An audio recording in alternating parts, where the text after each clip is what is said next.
ফুলবাড়িতে one day football টুর্নামেন্টের বিজয়ীদের পুরস্কার বিতরণ করেন ডাক্তার আব্দুল আহাদ। মোহাম্মদ আশরাফুল ইসলাম।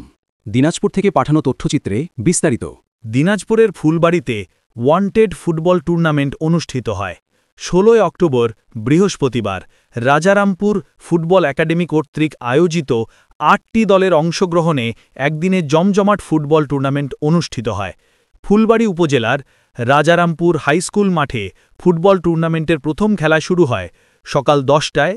উপজেলার প্রধান সমন্বয়কারী এনসিপি মোহাম্মদ ইমরান চৌধুরী নিশাদ এর সভাপতিত্বে প্রধান অতিথি হিসেবে উপস্থিত থেকে উদ্বোধন করেন এনসিপির যুগ্ম মুখ্য সমন্বয়কর, দিনাজপুর ৫ আসনের এমপি প্রার্থী নিউরোসার্জন ডাক্তার মোহাম্মদ আব্দুল আহাদ।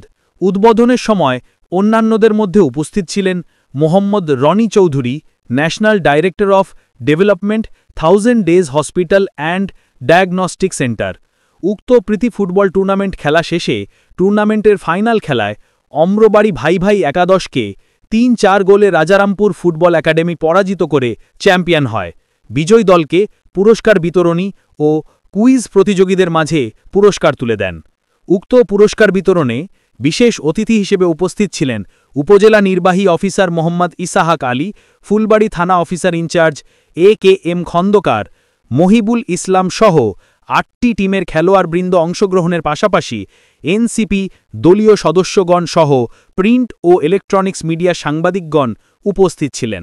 খেলা শেষে প্রধান অতিথি জাতীয় নাগরিক পার্টি এনসিপি কর্তৃক মনোনীত দিনাজপুর ৫ আসনের এমপি প্রার্থী নিউরোসার্জন ডাক্তার মোহাম্মদ আব্দুল আহাদ, কেন্দ্রীয় যুগ্ম মুখ্য সমন্বয়কর, হেড অফ হেলথ উইং এবং নির্বাহী কাউন্সিলের সদস্য জাতীয় নাগরিক পার্টি এনসিপি ফুটবল সম্পর্কে কুইজ প্রতিযোগিতার মাধ্যমে ১০ জনকে ৩০০ টাকা করে এবং মহিলা দর্শকদেরকে ৩টি শাড়ি পুরস্কার প্রদান করেন।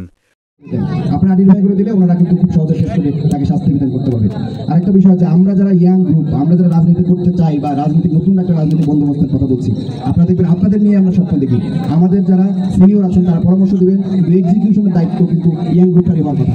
মেসির বয়স যখন 25 ছিল তখন সে সবচেয়ে বেশি ভালো খেলোয়াড় ছিল। এখন যদি 40 হয় সে কিন্তু খেলা থেকে অবসরে গিয়েছে। তার মানে আপনার বয়স যখন 25 থেকে 35, এই সময় আপনার জীবনের সর্বোচ্চ ইফোর্ট দিয়ে আপনি ভালো কাজটা বের করে আনতে পারবেন। তো আমাদের ইয়াং গ্রুপটাকে সামনে দিকে অগ্রসর হয়ে দেশের জন্য কাজ করতে হবে, আমাদের এলাকার জন্য কাজ করতে হবে। আর আমি পার্সোনালি আপনাদের সবার কাছে দোয়া চাই, এলাকার সন্তান হিসেবে আমরা আসলে কিছু করতে চাই। আপনারা আমাদেরকে কিছু সুযোগ দেন যে আমরা বাংলাদেশপন্থী, আমরা ৭১ দেখে নাই বা আমরা ৪৭ দেখে নাই, আমরা বাংলাদেশটাকে দেখেছি। এই বাংলাদেশের বিপক্ষে যদি কোনো ষড়যন্ত্র কেউ করে আমরা তার বিরুদ্ধে দাঁড়া যাবো।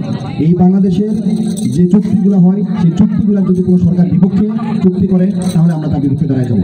আমরা এই বাংলাদেশের উন্নয়নের জন্য কাজ করতে চাই, এই ফুলবাড়ি পার্বতীপুরের উন্নয়নের জন্য, এই দিনাজপুরের উন্নয়নের জন্য কাজ করতে চাই। আপনাদের সবার সহযোগিতা রাখে আপনারা আমার জন্য দোয়া করবেন।